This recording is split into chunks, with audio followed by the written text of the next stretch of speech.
Setelah kos lamanya terbakar, Ayu menemukan kamar baru yang murah di sebuah rumah kos tua. Ia disambut oleh Buati, penjaga kos yang pendiam dan misterius. Ayu menempati kamar nomor 6. Malam pertama Ayu tenang. Tapi malam kedua, ia mendengar suara ketukan dari jendela padahal kamar berada di lantai 2 dan tidak mungkin ada orang di luar. Ia mengabaikannya.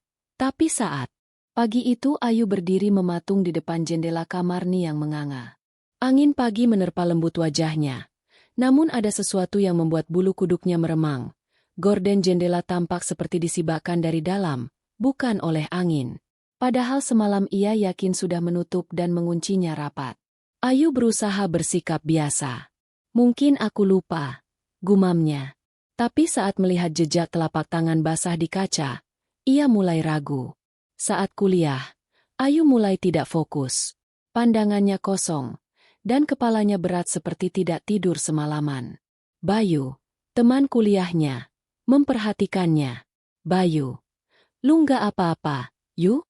Muka lo pucat banget. Ayu, cuma kurang tidur. Banyak tugas. Bayu menawari Ayu bantuan, tapi Ayu menolak. Ia tak ingin terlihat lemah.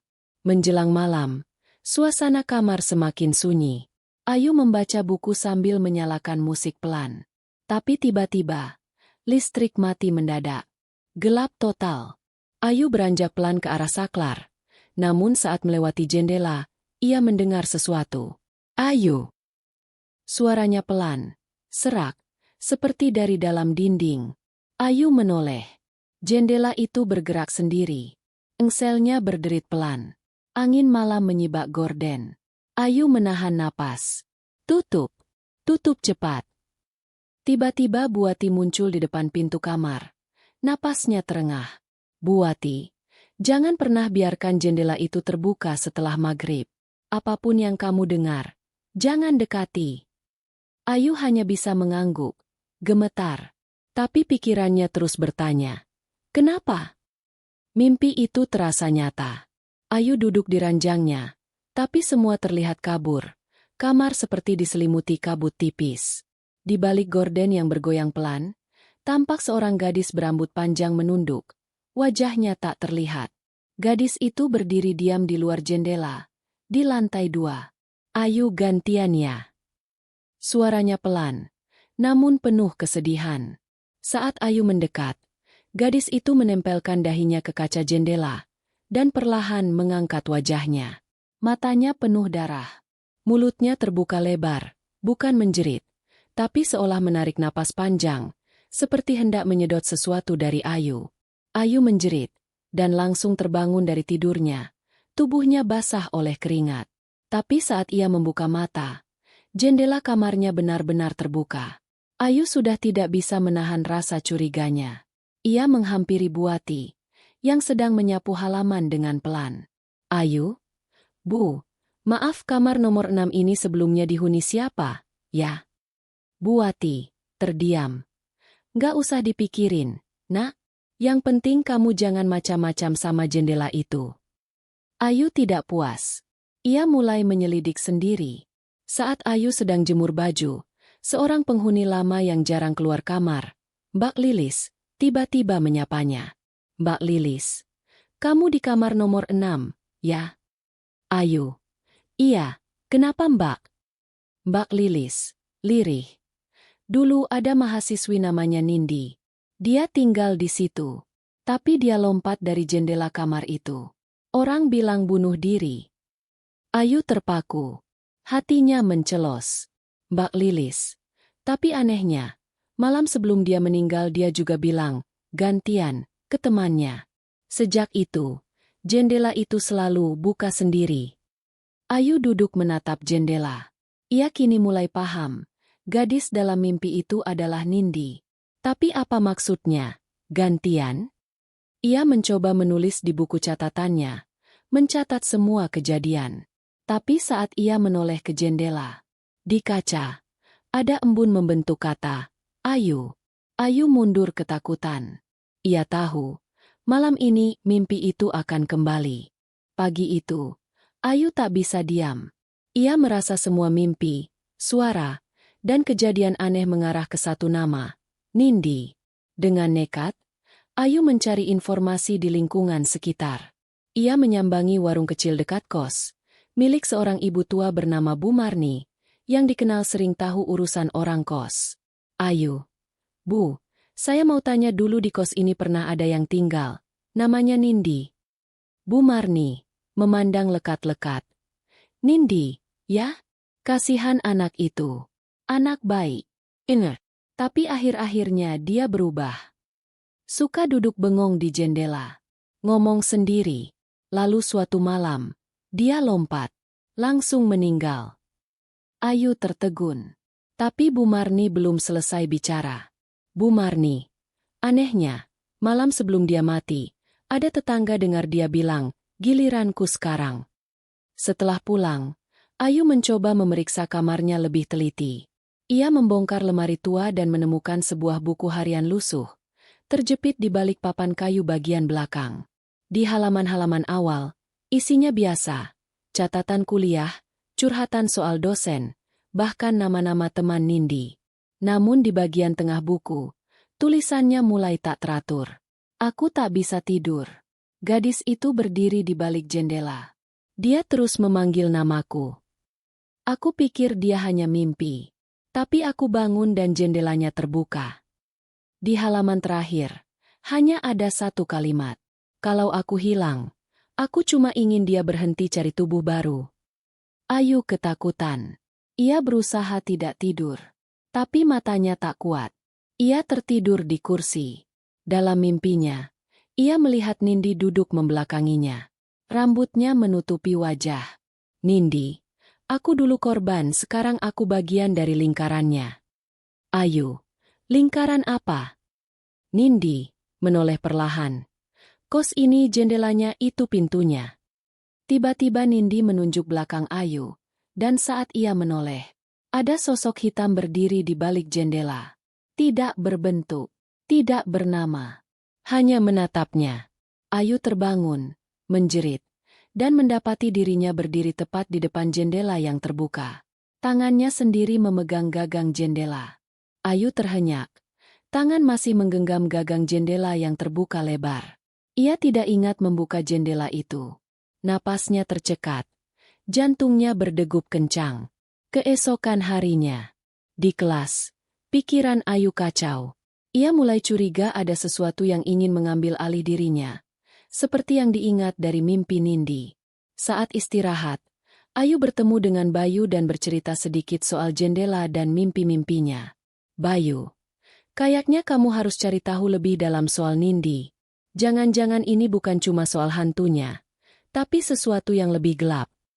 Ayu merasa berat, tapi dia tahu dia harus melanjutkan penyelidikannya.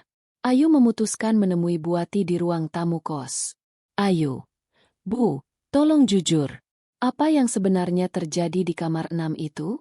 Kenapa jendelanya selalu terbuka sendiri? Dan kenapa Bu bilang jangan dekat-dekat? Buati menghela napas panjang, matanya berkaca-kaca. Buati, dulu, Nindi itu anak yang ceria, tapi ada sesuatu yang merasuki dia.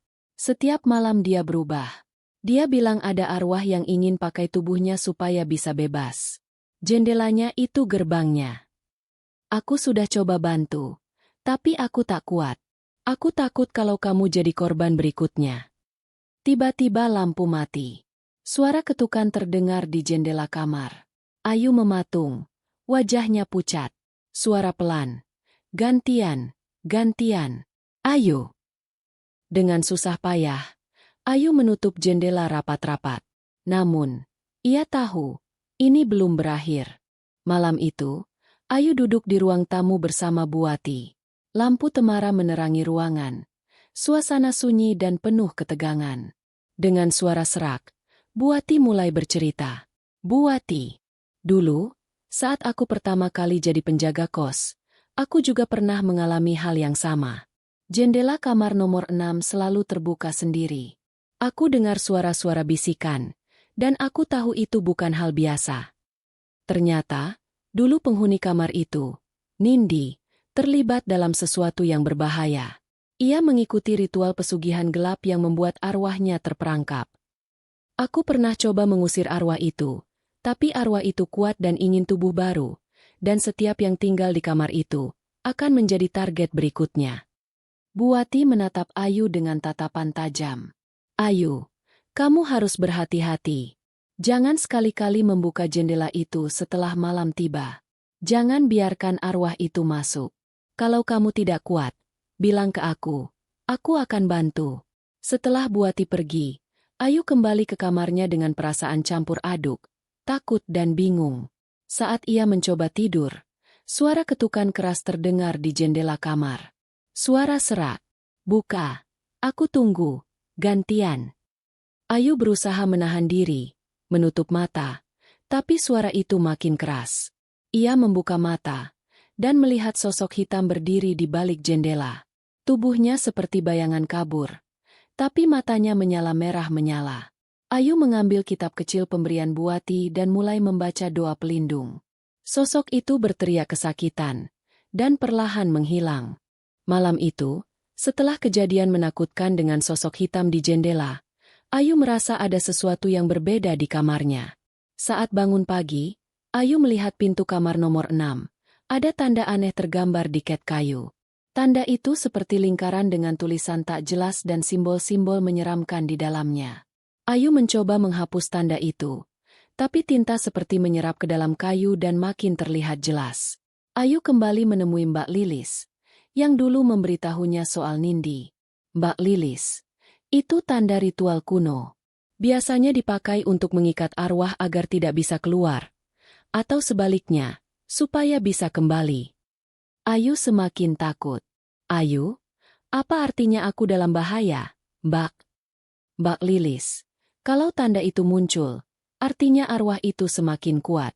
Dia ingin tubuh baru. Kamu harus segera membersihkan tanda itu, atau minta bantuan orang pintar. Malam tiba, Ayu mendengar suara langkah kaki di koridor. Tapi saat ia cek, lorong kosong. Kemudian, suara bisikan lagi terdengar. Tapi kali ini lebih jelas. Bisikan, gantian, gantian, waktumu hampir habis. Di depan pintu kamar, muncul bayangan tangan yang berusaha menekan gagang pintu. Ayu panik dan mengunci pintu dengan segala cara. Setelah tanda ritual muncul di pintu kamarnya, Ayu semakin ketakutan. Ia tahu harus segera mencari bantuan. Ayu memberanikan diri keluar kos dan pergi ke pasar desa, tempat ia berharap bisa menemukan seseorang yang paham soal hal-hal gaib. Di sana, ia bertemu dengan seorang pria tua bernama Pak Sastro, yang terkenal sebagai paranormal dan dukun sakti. Ayu, Pak, saya butuh bantuan. Di kos saya ada arwah yang mengganggu dan tanda ritual di pintu kamar saya. Pak Sastro mengangguk pelan, matanya tajam. Pak Sastro, aku sudah lama tahu tentang kos itu. Ada sejarah kelam di sana. Baiklah, aku akan bantu kamu, tapi kamu harus siap menghadapi yang terburuk. Pak Sastro membawa beberapa benda khusus, dupa, minyak zaitun, dan kain putih. Malamnya, mereka kembali ke kos Ayu. Pak Sastro memulai ritual di depan pintu kamar nomor 6 dengan lantunan mantra dan membakar dupa. Pertempuran gaib saat ritual berlangsung. Angin kencang menerpa kos. Suara jeritan terdengar dari balik pintu kamar. Arwah, jangan usik aku. Ini tempatku. Aku akan ambil yang punya tubuh baru. Pak Sastro menguatkan Ayu dan memanggil arwah itu untuk pergi. Malam setelah ritual, suasana di kos makin mencekam. Ayu merasa mata arwah itu selalu mengawasinya. Tengah malam, Ayu terbangun oleh suara langkah kaki pelan di koridor. Ia memandang keluar kamar, tapi lorong kosong dan gelap. Saat ia menyalakan lampu, suara itu berhenti. Tiba-tiba, di ujung lorong, muncul bayangan hitam samar yang bergerak perlahan ke arahnya. Ayu membeku ketakutan. Jantungnya berdetak kencang. Bayangan itu mengeluarkan bisikan pelan tapi menusuk hati. Ayu, gantian. Kamu harus jadi yang berikut. Ayu mencoba menutup pintu kamar rapat-rapat. Tapi suara ketukan mulai terdengar, keras dan berulang. Saat Ayu merasa semakin terpojok, Tiba-tiba lampu lorong menyala terang dan suara-suara aneh hilang. Pak Sastro muncul membawa segenggam garam dan mantra pelindung. Pak Sastro, kamu harus tetap kuat, Ayu. Ini belum berakhir. Kita akan hadapi sampai tuntas. Setelah malam penuh teror, Pak Sastro menyarankan Ayu untuk mencari petunjuk lebih jauh.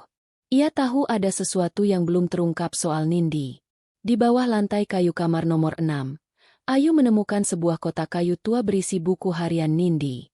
Dengan tangan gemetar, ia membuka buku itu dan mulai membaca. Dalam tulisan tangan yang semakin pudar, Nindi menceritakan bagaimana ia tergoda ikut ritual pesugihan untuk memenuhi keinginan keluarganya. Namun, ritual itu malah mengikat jiwanya dengan arwah jahat yang sekarang menghantui kamar tersebut. Aku takut aku akan hilang. Arwah itu bilang akan mengambil alih tubuhku. Aku harus melawan, tapi aku lemah. Di halaman terakhir, Nindi menulis petunjuk bagaimana caranya memutus ikatan arwah tersebut, dengan melakukan ritual pembersihan yang hanya bisa dilakukan oleh orang yang punya niat tulus dan keberanian. Ayu menatap buku itu dengan mata penuh tekad. Aku harus menyelesaikan ini, untuk Nindi, dan untuk diriku sendiri. Setelah menemukan buku harian Nindi, Ayu tahu waktunya semakin mendekat untuk menghadapi arwah itu. Dengan bantuan Pak Sastro, Ayu mulai menyiapkan segala kebutuhan ritual sesuai petunjuk di buku harian.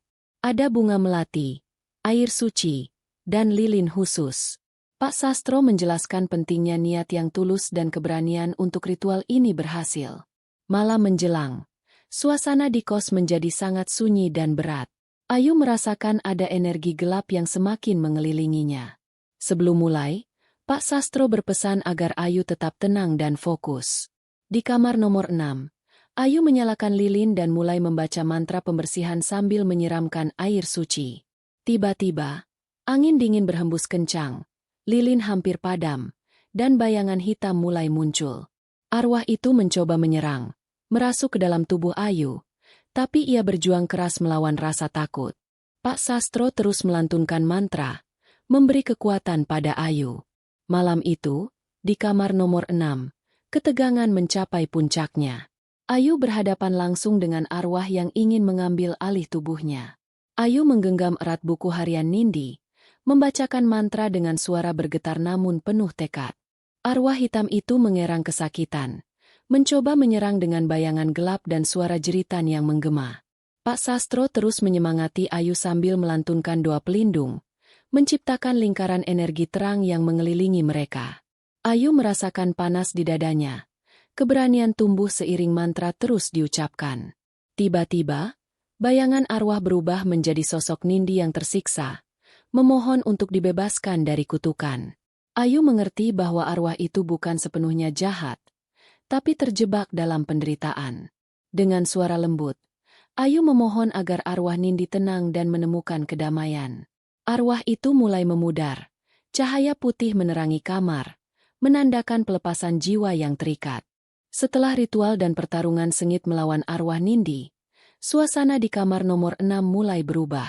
Pagi itu, Ayu membuka jendela kamar. Udara segar masuk, tapi ia masih merasa ada sesuatu yang mengintai, seperti bayang-bayang samar di sudut matanya. Ia sadar bahwa meski arwah Nindi sudah pergi, bekas kutukan mungkin belum sepenuhnya hilang. Ayu merasa lelah dan emosional. Ia mulai sering bermimpi buruk dan merasa kesepian. Pak Sastro menyarankan agar Ayu menjaga mental dan tubuhnya dengan berdoa dan menghindari kesendirian berlebihan. Suatu malam, saat Ayu tidur, ia mendengar ketukan pelan di pintu. Ia membuka pintu, tapi tidak ada siapa-siapa. Namun, di depan kamar, ada bunga melati segar yang tidak pernah ia taruh di sana. Ayu merasakan kehadiran sesuatu, tapi kali ini bukan ancaman, melainkan tanda syukur dari arwah Nindi yang sudah bebas. Meski suasana mulai tenang, Ayu masih penasaran dengan sejarah kamar nomor 6 dan kos tempatnya tinggal. Ayu pergi ke perpustakaan desa dan bertanya pada warga tua tentang kos tersebut. Ia mendapat cerita dari seorang ibu parubaya, Bu Lilis, yang dulu tinggal di dekat kos itu. Bu Lilis bercerita bahwa puluhan tahun lalu, kos itu milik seorang wanita bernama Nindi, nama yang sama dengan arwah yang mengganggu Ayu. Nindi dulunya seorang gadis desa yang mengikuti ritual pesugihan karena terdesak kebutuhan ekonomi. Namun, ritual itu gagal dan menimbulkan kutukan yang membekas di kamar itu. Bu Lilis juga menceritakan beberapa penghuni kos yang dulu menghilang secara misterius, dan ada yang sampai mengalami gangguan jiwa karena teror yang tidak terlihat. Mendengar cerita itu, Ayu makin yakin bahwa kos itu harus dibersihkan secara menyeluruh, bukan hanya di kamar nomor 6 saja. Ia berencana mengajak Pak Sastro kembali untuk ritual pembersihan besar-besaran. Setelah menggali sejarah kelam kos, Ayu dan Pak Sastro memutuskan untuk melakukan ritual pembersihan menyeluruh demi mengusir semua energi gelap yang tersisa. Pak Sastro mengumpulkan berbagai perlengkapan seperti dupa, garam, air suci, bunga melati, dan lilin khusus. Selain itu, mereka juga mengajak beberapa tetangga yang dianggap memiliki energi positif untuk membantu. Malam hari, mereka berkumpul di ruang tengah kos. Pak Sastro memimpin dengan melantunkan mantra-mantra pembersihan yang bergema di seluruh bangunan. Tiba-tiba, suara gemuruh dan suara jeritan bergema, pintu dan jendela bergoyang. Energi hitam mencoba melawan. Muncul bayangan-bayangan menakutkan yang berkeliling. Namun, dengan kekuatan doa bersama, mereka terus maju. Satu persatu, bayangan itu mulai memudar. Energi hangat menggantikan kegelapan, dan suasana menjadi lebih tenang dan damai. Ritual pembersihan besar sudah selesai. Kos terasa lebih damai. Namun, ketenangan itu tak berlangsung lama. Beberapa hari setelah ritual, Ayu mulai merasakan kehadiran yang aneh kembali. Lampu kamar berkedip-kedip sendiri. Suara bisikan samar terdengar di malam hari. Ayu kembali sering bermimpi buruk. Kali ini sosok arwah yang berbeda muncul. Wajahnya penuh amarah dan dendam. Berbeda dengan arwah Nindi yang dulu. Pak Sastro menyelidiki dan menemukan bahwa di kos itu pernah terjadi tragedi pembunuhan seorang penghuni lama yang jiwanya belum tenang. Ayu sadar, arwah baru ini lebih berbahaya karena penuh kemarahan dan keinginan balas dendam. Ia harus bersiap menghadapi teror yang lebih besar. Menyadari ancaman baru yang muncul, Ayu bertekad untuk menggali lebih dalam misteri kelam kos tersebut demi menyelamatkan dirinya dan penghuni lain. Ayu kembali ke perpustakaan desa untuk mencari catatan atau berita lama tentang kos tersebut. Ia menemukan arsip koran tua yang mengungkapkan adanya pembunuhan misterius seorang wanita muda bernama Ratna, penghuni kos beberapa dekade lalu. Menurut berita itu, Ratna dibunuh secara brutal oleh seseorang yang tak pernah tertangkap. Kematian Ratna meninggalkan trauma mendalam bagi warga sekitar dan diyakini menjadi sumber energi gelap yang menghantui kos. Ayu menemukan nama tersangka yang dulu dicurigai, namun kasusnya tidak pernah jelas. Ia merasa bahwa untuk benar-benar mengusir arwah Ratna, ia harus mengungkap siapa pelaku sebenarnya dan mengembalikan keadilan. Dengan tekad bulat, Ayu mulai merencanakan penyelidikan yang lebih dalam, menghubungi orang-orang yang mungkin tahu cerita sebenarnya, termasuk keturunan korban dan pelaku. Dengan informasi dari arsip koran dan beberapa warga tua, Ayu mulai menyelidiki jejak pelaku pembunuhan Ratna yang selama ini tersembunyi. Ayu berhasil menemukan seorang pria tua, Pak Hasan, yang merupakan keturunan keluarga tersangka. Ia tampak takut membicarakan masa lalu, tapi terpaksa membuka sedikit demi sedikit cerita kelam itu. Pak Hasan mengungkapkan bahwa keluarganya memang memiliki sejarah kelam, dan ada yang sengaja menutup-nutupi kasus tersebut demi menjaga nama baik keluarga. Ada desas-desus tentang ritual hitam dan penawaran jiwa untuk kekuasaan yang dilakukan oleh leluhur mereka. Ayu mendapatkan petunjuk sebuah benda pusaka yang konon digunakan dalam ritual tersebut dan diyakini menjadi sumber energi gelap yang mengikat arwah Ratna. Ketika Ayu mencoba mengambil benda pusaka itu dari rumah Pak Hasan, tiba-tiba muncul sosok bayangan menyeramkan yang mengancam keselamatannya. Ayu berada di ambang bahaya saat sosok bayangan menyeramkan itu muncul tiba-tiba, mengancam nyawanya demi melindungi benda pusaka terkutuk. Dengan keberanian yang tersisa, Ayu melawan bayangan tersebut menggunakan mantra dan doa yang diajarkan Pak Sastro. Sosok itu meringis kesakitan, tapi tidak mudah menyerah. Pak Sastro datang tepat waktu membawa alat suci tambahan untuk memperkuat perlindungan Ayu. Bersama-sama, mereka melancarkan ritual pengusiran yang intens. Setelah pertarungan sengit, Ayu berhasil merebut benda pusaka tersebut dan menghancurkannya dengan alat suci. Energi gelap mulai mereda dan bayangan itu menghilang perlahan. Meski merasa lelah dan terluka, Ayu merasa lega karena satu ancaman besar telah berhasil diatasi. Namun, ia tahu perjalanan masih belum selesai. Setelah berhasil menghancurkan benda pusaka dan mengusir bayangan gelap, Ayu merasakan perubahan besar di kos tersebut. Suasana kos menjadi lebih tenang dan damai. Para penghuni mulai merasa nyaman, dan tanda-tanda gangguan gaib berkurang drastis. Ayu pun mulai bisa tidur dengan nyenyak tanpa gangguan mimpi buruk. Ayu bertemu dengan seorang wanita muda, Mira, yang mengaku sebagai cucu dari Ratna. Mira sangat berterima kasih karena Ayu sudah berusaha mengungkap kebenaran dan membersihkan kos dari kutukan yang menghantui keluarganya selama puluhan tahun. Mira dan Ayu berdiskusi panjang tentang pentingnya memaafkan masa lalu agar bisa melangkah maju. Ayu merasa beban di hatinya mulai hilang dan semangat hidup kembali menyala. Mira mengajak Ayu untuk bersama-sama membuat kos tersebut menjadi tempat yang benar-benar aman dan penuh kedamaian. Setelah semua yang dilewati, Ayu dan Mira merasa kos mulai pulih. Namun, kegelapan belum benar-benar pergi. Malam itu, jendela kamar nomor 6 kembali terbuka sendiri. Ayu merasakan hawa dingin menusuk tulang. Sosok bayangan hitam yang jauh lebih besar dan menakutkan dari sebelumnya muncul, seolah ingin mengklaim kos sebagai wilayah terakhirnya. Sosok itu mengirimkan pesan melalui bisikan yang menggema di seluruh kos, memperingatkan agar Ayu dan Mira pergi atau menghadapi konsekuensi mengerikan. Ayu dan Mira segera menghubungi Pak Sastro dan tetangga yang sebelumnya membantu ritual pembersihan. Mereka bersiap menghadapi pertempuran terakhir melawan kegelapan yang ingin menguasai kos. Suasana semakin mencekam. Semua orang waspada, tahu bahwa malam itu akan menentukan nasib kos dan semua penghuninya. Malam itu, suasana kos dipenuhi ketegangan yang luar biasa. Ayu, Mira, Pak Sastro, dan beberapa tetangga berkumpul untuk menghadapi bayangan hitam yang mengancam. Pak Sastro memimpin doa dan mantra pengusiran, sementara Ayu dan Mira membagikan garam dan bunga melati ke setiap sudut kos. Bayangan itu mengeluarkan teriakan mengerikan dan mencoba menyerang secara fisik. Beberapa orang sempat terpojok, tapi dengan keberanian dan kekompakan, mereka bertahan. Doa dan mantra yang terus dikumandangkan mulai melemahkan bayangan. Cahaya putih berkilauan muncul dari dalam mereka, menyinari seluruh bangunan. Setelah pertempuran panjang, bayangan hitam itu akhirnya menghilang dengan suara raungan yang menggetarkan bumi. Kos menjadi sunyi dan damai seperti belum pernah terjadi apa-apa. Setelah pertempuran panjang melawan kegelapan, Ayu dan semua penghuni kos merasakan kedamaian yang sungguh nyata untuk pertama kalinya. Ayu dan Mira mulai membantu satu sama lain menyembuhkan trauma dan luka batin yang selama ini menghantui mereka. Mereka mengadakan pertemuan rutin untuk berbagi cerita dan dukungan. Kos yang dulu penuh misteri dan ketakutan kini berubah menjadi tempat yang hangat dan penuh kebersamaan.